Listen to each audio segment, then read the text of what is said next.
One of the most debilitating emotions after betrayal is anger. Anger is hurt, fear, and frustration all in one, and there is a ton of all the above after betrayal. We are angry over the lies, angry over the gaslighting, angry over the manipulation.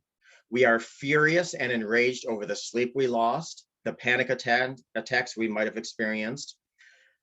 We are angry at the way that we have parented, the meds we may be on to get through the day. We are angered over the lost weight or the gained weight, the lost work, the loss of hair, and the new stress lines from it all. We are angry at ourselves for being blind, even going as far as saying, how could I be so stupid? We are angry for being angry. We feel duped, disrespected, taken advantage of, made a mockery of, and the list goes on. Dealing with anger means dealing with hurt directly, frustration directly, and fear directly. I often hear people tell me that they hope that they would, quote, be over their betrayal by now or be over the anger. I hear things like, it's been years since his or her affair or his or her betrayal, and I'm still angry and hurt. Or I can't let it go. What's wrong with me? Will I ever be able to get past this? These frustrations are quite common. Partners often get up in a cycle where they want or even expect to feel better or to, quote, get over it. But for whatever reason, they just can't. Keep in mind, so many things in our childhood also are brought to the surface after being gaslit and manipulated and betrayed. Keep in mind, there's triggers, like I just said, even years after betrayal. And there's also the acceptance of a death of your dreams with that person if you're not together anymore, and the death of the life you thought you had if you decide to stay together. However, being stuck right now doesn't automatically give you a life sentence of more of the same. You certainly deserve better. There are some ways that we're able to move on. Often, this means figuring out exactly why we are stuck and addressing those causes directly. A few common things I hear are, I often think my betrayer isn't really sorry about what he or she did to break trust. Or, I'm not sure my betrayer is remorseful or sorry enough for the affair or the offense or their betrayal. Another comment or a statement that I hear often is, sure, he or she is sorry that I caught them for having the affair or lying or gaslighting or what have you, but there's no remorse. It's almost as if she blames me and thinks that I am somewhat to blame for their actions. These are things that I hear countless times on the daily.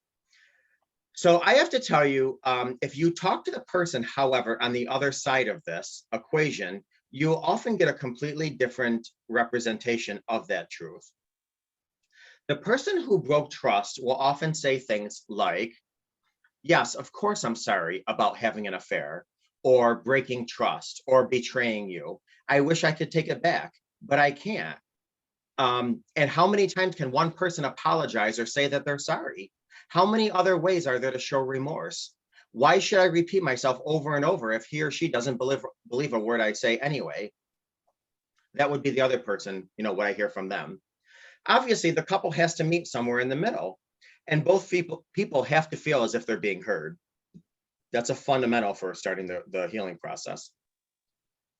Sometimes the people have been dancing around this issue for so long that it becomes almost off limits because there's so much anger and resentment surrounding it. However, the more you can initially face it directly is best for it to finally loosen its grip on you. And sometimes you'll have to spell it out directly for your spouse to ensure that you get what you need. Sure, this isn't always easy, but at least you're getting what you need so you can start to continue your healing journey. The short-lived awkwardness of dealing with it directly may be uncomfortable, certainly, but it's much better than continuing to live in anger and resentment and being furious and all this other stuff. So many who are still angry about the affair years later feel resentment that there was no repercussions for the betrayal. I hear this oftentimes. Why do they get to go scot-free? How come they had no, for lack of a better term, disciplinary actions?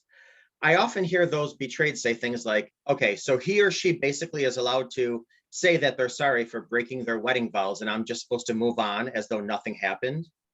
My choice is to get a divorce, which I don't want, or just pretend like everything else is fine when it isn't. He or she gets to cheat on me and their life doesn't really change, but now I have to live with this forever. How is this even remotely fair? If I were the one who had an affair and I was the one who broke trust in the relationship, he or she most definitely would not forgive me. But when the roles are reversed, I have to be the one to exercise forgiveness. The unfairness of this all creates more anger and bitterness. This has to resonate for the majority of us here. Again, if you ask the other partner about this, he or she would say probably something along the lines of this. My spouse or partner, significant other, or friend or parent, whoever you're dealing with as far as this break of trust, thinks that I haven't paid for what I've done. Believe me, I pay for it every day. I have to look into his or her eyes and see disappointment and pain. I have to live with the guilt and shame of what I do every day or what I've done every day. That's a life sentence. Every day I can see how much I've disappointed and hurt my spouse. Every day I wake up knowing that he or she is going to look at me with loathing. And every day I know that there's nothing I can do about it because I deserve it. I was hurt, I was broken, and I dealt with it the wrong way.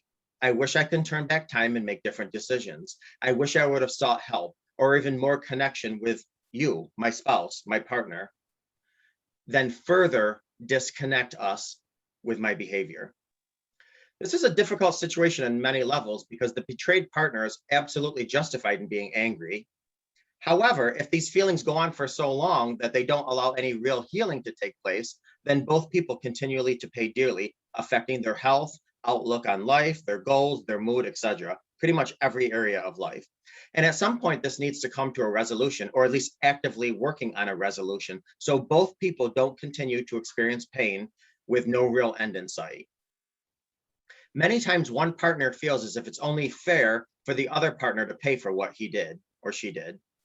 And I can certainly see that side of the argument, but usually the one partner doesn't see what the one person doesn't see is that continuing to dwell on the negative hurts themselves as well as keeps his or her partner from moving into a more healthy place where both could finally be at peace. So whether you decide to stay or leave, healing your body and your mind after a betrayal is critical for your future. It's often necessary to make both parties understand that if they can work with their partners to create a new, better relationship, everyone is going to benefit. Yes, it's going to take a lot of hard work. Yes, it's going to require for both people to change the way that they've been doing things. And yes, it might be uncomfortable in the beginning, but it's the only way to ensure that both parties aren't continuously looking back or living with the pain of the past. Keep in mind, and you've heard this 1,000 times from Debbie and others that you probably watch on YouTube or hear on PBT.